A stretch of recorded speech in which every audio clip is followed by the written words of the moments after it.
यशोदा मैया दही का माखन निकालती थी, उसी माखन के खम्भे से उनको बांध दिया और कहती है मुख खोल कर दिखाओ। तो भगवान ने मुख खोला, उसमें पूरे ब्रह्मांड के दर्शन हुए, मूर्छित हो गई। नारद जी कहते हैं भगवान आपने मिट्टी का पान क्यों किया? क्योंकि ये तो संसारिक लोगों का कार्य होगा, संसार के बच्चे मिट्टी का पान करेंगे, भगवान क्यों? तो कहा नारद जी मैंने मिट्टी का पान इसलिए किया कि राधा रानी ने मुझसे कहा था कि लोगों का कल्याण कैसे होगा। वेद पढ़ने का समय नहीं, पुराण पढ़ने का समय नहीं, रामायण पढ़ने का लोगों के पास समय नहीं। झूठी गप्पे लोग बाजार में बैठकर मारते रहेंगे, चुगली करते रहेंगे, कपट करते रहेंगे, दूसरों को मारने की प्लानिंग करते रहेंगे, लेकिन रामायण की कभी चौपाई नहीं पढ़ेंगे। जुआ खेलेंगे, शराब पिएंगे, लेकिन रामायण पढ़ने का समय नहीं। इसलिए मैंने मिट्टी का पान किया कि कलयुग के लोगों का उद्धार कैसे होगा। क्योंकि कोई भी अगर मैं प्रसाद कलयुगी लोगों को देता हूँ, कोई लड्डू होता, मिठाई होती, तो उसमें कीड़े लग जाते, उसको चींटियाँ खा लेती, लेकिन मिट्टी में कभी ना कोई चींटी लगती है ना कभी कोई कीड़ा लगता है। जो भी कलयुगी वासी जब भी ब्रज क्षेत्र से होकर के गुजरेगा और मेरी जूठी मिट्टी में उसका कदम पड़ेगा तो उस कलयुगी व्यक्ति का उद्धार हो जाएगा। इसलिए भगवान ने मिट्टी का पान किया और ब्रज मंडल की जितनी भी रज है वो भगवान के मुख से स्पर्श होकर के प्रसाद का रूप धारण कर लेती है। तो जो भी मनुष्य जब भी वृंदावन जाता है, ब्रजमंडल जाता है और परिक्रमा करता है तो पैरों में चप्पल पहन करके कभी परिक्रमा ना करें। वृंदावन क्या, आप चित्रकूट भी कामतानाथ की परिक्रमा करने जाते हो तब भी अपने पैरों में चप्पल ना पहने, क्योंकि जहाँ भगवान श्री राम जी स्वयं नंगे पैर चले हों वहाँ आप चप्पल पहन करके चलेंगे तो उनका अपमान करेंगे। अगर आपसे नंगे पैर नहीं चला जाता तो परिक्रमा मत करिए, कोई आवश्यकता नहीं। आज भी कई संत ब्रजमंडल के ऐसे हैं जो सुबह उठ करके सबसे पहले चाहे एक दिन का पान करें, ब्रज की रज का पान करते हैं, जो वास्तविकता में संत हैं, क्योंकि वो ब्रज की रज का महत्व जानते हैं। ये भगवान की माटी पान करने की लीला है। भगवान की लीला के द्वारा ही आज संसार का कोई भी बच्चा हो, चाहे बेटा हो, बेटी हो, चाहे वो पशु का बच्चा क्यों ना हो, जब गाय को, भैंस को बच्चा होता है तो वो भी मिट्टी पान करता है, वो भी पृथ्वी पर अपनी जीभ से मिट्टी चाटता है। क्योंकि भगवान ने जब स्वयं पाई है तो बच्चा क्यों नहीं खाएगा। तो हम अपने बच्चों को कैल्शियम की गोली ला करके मुख में दे देते हैं कि ये मिट्टी खाना बंद कर दे, पर कभी करता है? नहीं करता। तो भगवान ने स्वयं खाई है तो बच्चा भी खाएगा। तो भगवान की ये मिट्टी पाने की लीला है। इसके पश्चात भगवान की एक लीला और है। एक बार नारद जी का निकलना हुआ, कुबेर के पुत्र यमलार्जुन कुछ अप्सराओं के साथ में नदी में स्नान कर रहे थे। दोनों मदरा को पी करके अपना होश गवा बैठे। उन जो अप्सराएं थी उनके साथ नाच रहे हैं, विहार कर रहे हैं। तो नारद जी का निकलना हुआ। नारद जी ने शर्म के मारे अपना मुंह फेर लिया। आजकल का सिस्टम भी यही है। हमारे घर में बेटे का विवाह हो तो बहू और बेटा अपने माता पिता की मर्यादा नहीं करते। आजकल तो ये सलवार सूट जीन्स टॉप पहनने का रिवाज चल गया, तो ना पल्लू ना सर ढकना। बोले अरे समय बदल गया।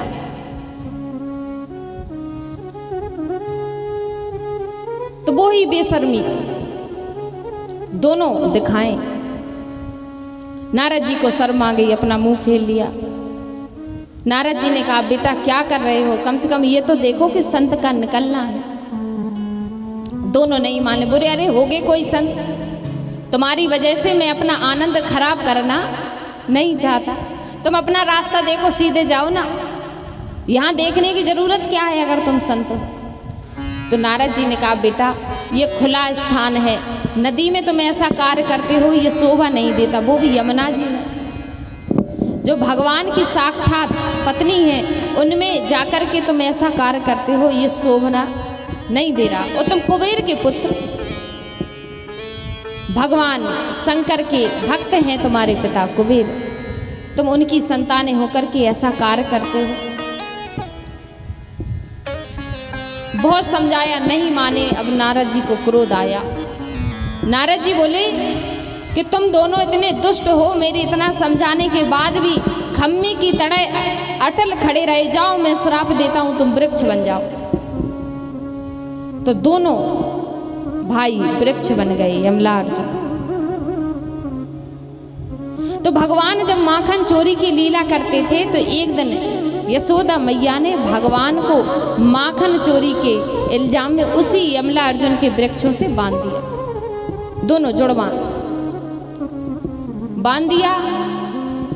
तो भगवान ने कहा मैं तो यही चाहता था कि आप हमें यहां बांधे।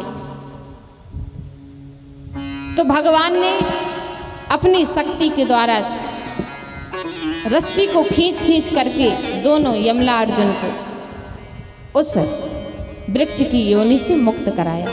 नारद जी ने कह दिया था कि जब भगवान का अवतार होगा तो वो तुम्हें इस भयंकर पीड़ा से मुक्त करेंगे। इस कथा का अर्थ क्या है? जब किसी का पिता बहुत धनवान होता है तो उसकी संतान अक्सर बिगड़ी हुई होती है। आप देखना कि किसी का बेटा गरीब घर में कोई जन्म लेता है तो वो बेटा बहुत अच्छे से पढ़ता है, वो बड़ा होकर एक अच्छा इंसान बनता है और नौकरी भी अवश्य करता है। लेकिन बड़े व्यक्ति का बेटा क्या करता है? सबसे पहले तो जुआ खेलता है, फिर शराब पीता है, क्योंकि उसके पिता ने उसके लिए कभी कोई कमी नहीं रखी। इस संसार में सबसे बिगड़ा हुआ व्यक्ति अमीर इंसान होता है। एक बड़े घर का बेटा, बहुत पैसा उसके पास, बड़ा हुआ तो उसने लोगों को मारना पीटना शुरू कर दिया, और जैसे ही थोड़ी कोई बात बढ़े तो कह दे मेरे पास बहुत पैसा है मैं तुम्हें देख लूंगा। तो लोग उससे डरे। एक दिन उसने किसी व्यक्ति को बहुत मारा, उसके सर में चोट लग गई। वो गया पुलिस में उसकी रिपोर्ट लिखा दी थाने में।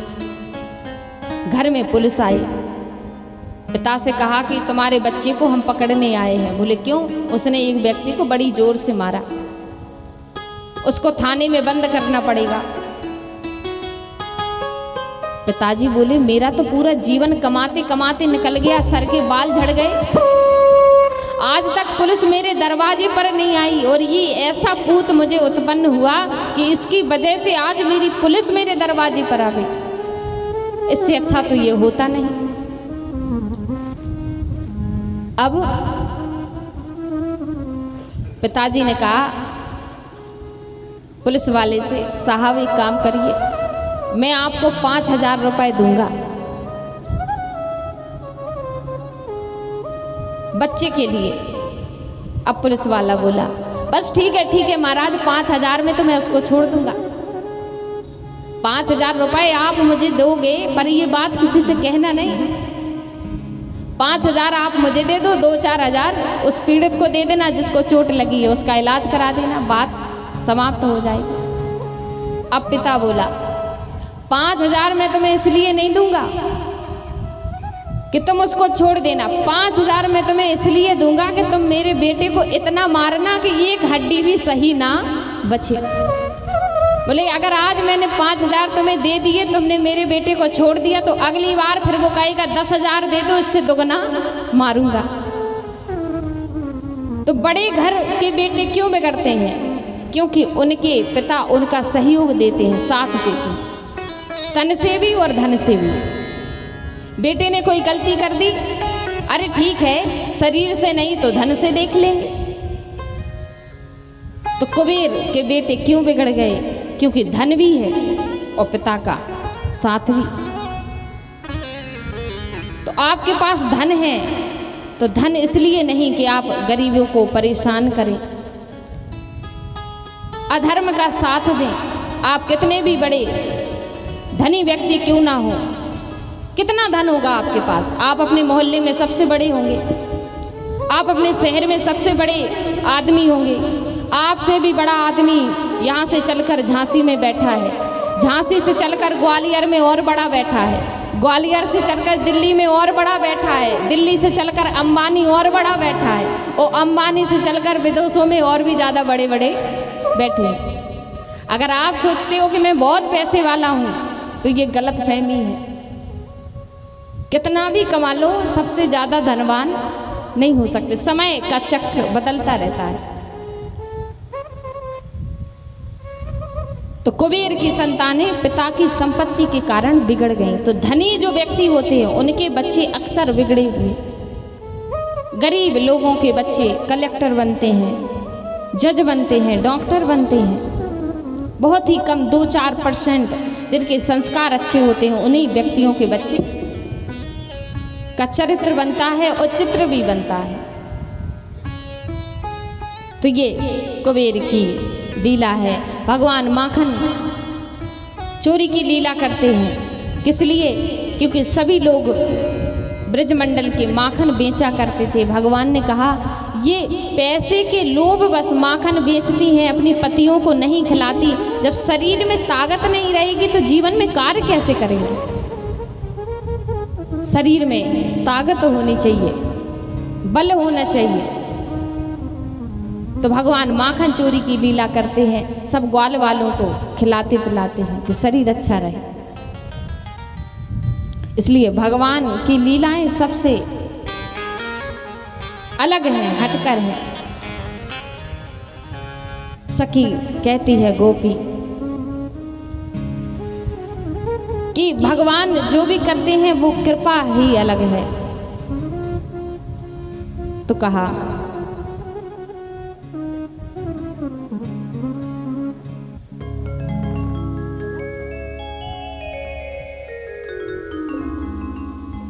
अच्छा एक बात बताओ, अगर नाचने को तैयार हो तो भजन गा दे, वरना कथा। अच्छा कौन कौन चाहता कि भजन गा दे? आज ही भजन का टाइम है, कल तो कथा बहुत है, फिर कल समय नहीं है। कल हम चाहते हैं कि ऊदा प्रसंग अवश्य कहेंगे, महाराज की कथा को छोटा करके ऊदा प्रसंग जरूर कहना है। महाराज की कथा भी बहुत बड़ी है और भगवान का विवाह भी करना है। कल पहले छठवां दिन है, ये बताओ आएगा कौन कौन? उठाओ हाथ। अब पहले की तरह झूठे तो नहीं उठा रहे हो कि सब उठा दे, नाचा किसी ने नहीं। कल कौन कौन आएगा कथा में? जो नहीं आएगा बेटे का ब्याह नहीं होगा, कल भगवान का ब्याह है। बेटी किसी को नहीं चाहिए, बहू सबको चाहिए। तो जो नहीं आएगा अब ध्यान रखना कि बेटे का ब्याह नहीं होना, पड़ोसियों को भी लेके आना। 2 दिन की बची है।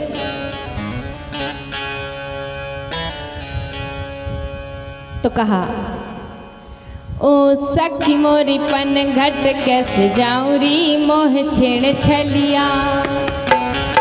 गाइए सभी लोग। ओ सखी मोरी पन घट कैसे जाऊं री मोह छेड़ छलिया। सखी मोरी पन घट कैसे जाऊं री मोह छेड़ छलिया, छेड़ छलिया। सखी मोरी पन घट कैसे जाऊं री मोह छेड़ छलिया। ओ मैं तुम्हारी लाज की मर जाऊं रे मोह छेड़ छलिया। सखी मोरी पन घट कैसे जाऊं री मोह छेड़ छलिया, छेड़ छलिया। ओ सखी मोरी पन घट कैसे जाऊं रे मोह छेड़ छलिया।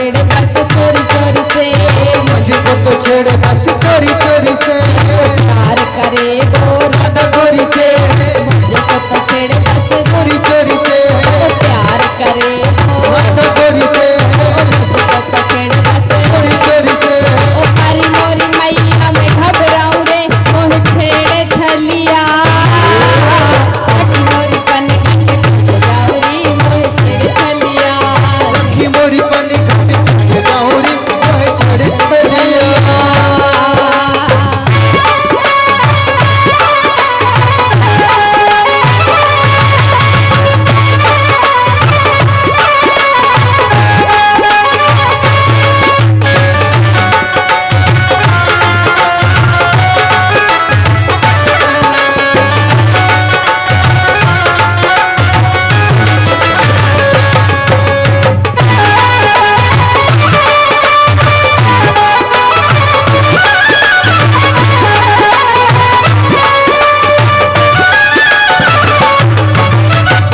और कहती है गोपी क्या, ओ पकड़े कलाई मोरी मदन गोपाल, रंग शर्म से हुआ है सखी लाल, शर्म से हुआ है सखी लाल, रंग शर्म से हुआ है सखी लाल, रंग शर्म से हुआ है सखी लाल। ओ पकड़े कलाई मोरी मदन गोपाल, रंग शर्म से हुआ है सखी लाल, रंग शर्म से हुआ है सखी लाल। ओ पकड़े कलाई मोरी मदन गोपाल ओ रंग शर्म से हुआ सखी लाल। अरे मोरी मैया मैं घबराऊं रे, बात तो है काका बतलाऊं रे मोह छेड़े छलिया, मोरी पन घट के जाऊरी मोह छेड़े छलिया, सखी मोरी पानी घट के गौरी मोहे छेड़े छलिया। पन घट के जाऊरी मोह छेड़े छलिया।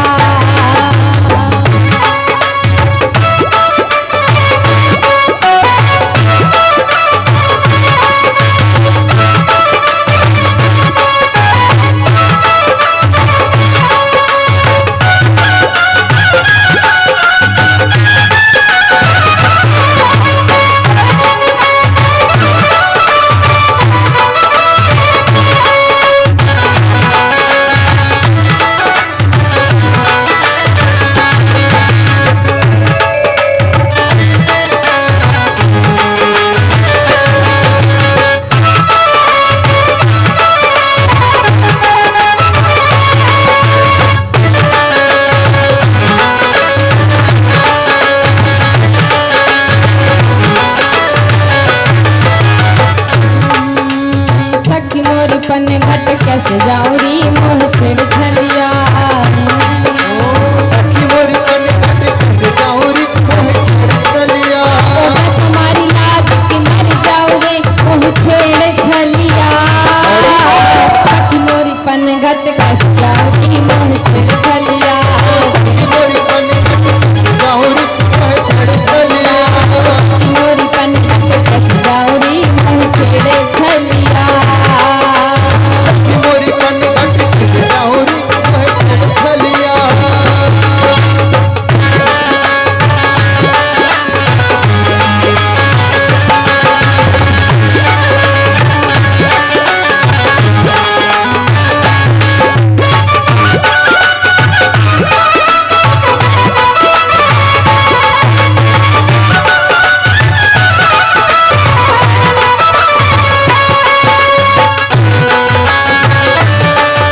मोह छेड़ छलिया, सखी मोरी पानी घट के गौरी मोहे छेड़े छलिया। ओ मैं तुम्हारी लाज की मर जाऊं रे मोह छेड़ छलिया, सखी मोरी पन घट कैसे जाऊरी मोह छेड़ छलिया, सखी मोरी पानी घट के गौरी मोहे छेड़े छलिया। सखी मोरी पन घट कैसे जाऊरी मोह छेड़ छलिया, सखी मोरी पानी घट के गौरी मोहे छेड़े छलिया। सखी